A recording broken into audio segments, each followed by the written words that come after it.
For the last 3 days, the only people impacted by our wildfires were those living, working and playing in far northern Minnesota. But now we're all feeling the effects. Smoke from the wildfires broke a record today for the poorest air quality in state history.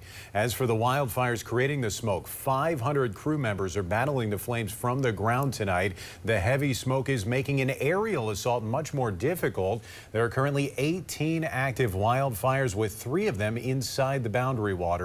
55,000 acres have now burned across far northern Minnesota.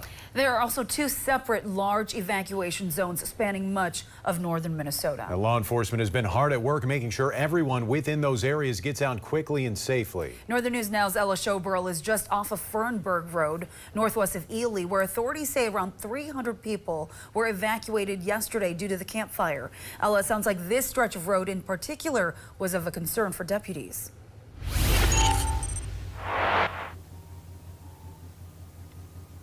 Yeah, Dan and Laura, I'm at Garden Lake Bridge. This is the start of the Fernberg Corridor. There's only one way in and one way out, and that is right here. Authorities tell me that this was their biggest concern as they were evacuating residents. And on top of that, these residents also had to drive under these smoky conditions that we've been seeing today.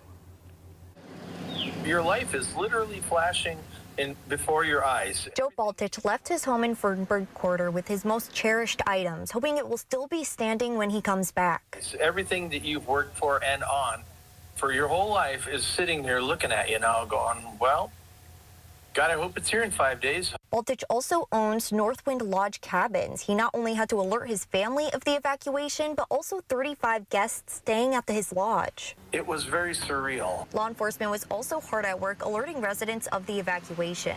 Lake County Chief Deputy Tim Lamoa, along with 7 other deputies and state troopers, stopped door to door to more than 300 residences in the corridor. We're here to serve the public, and you know, the safety of our residents in Lake County and even those visiting Lake County is a priority. Fernberg Road, the only way in and out for everyone who lives here, also adds stress to the evacuation.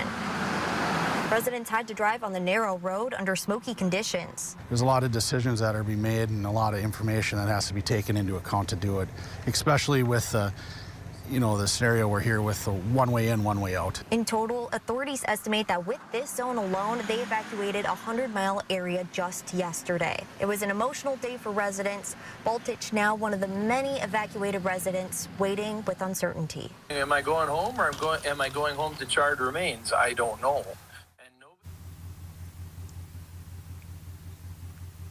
An evacuation shelter also opened in Ely today. That was at Ledge Rock Community Church. They have food, water, and shelter for anyone who's had to evacuate.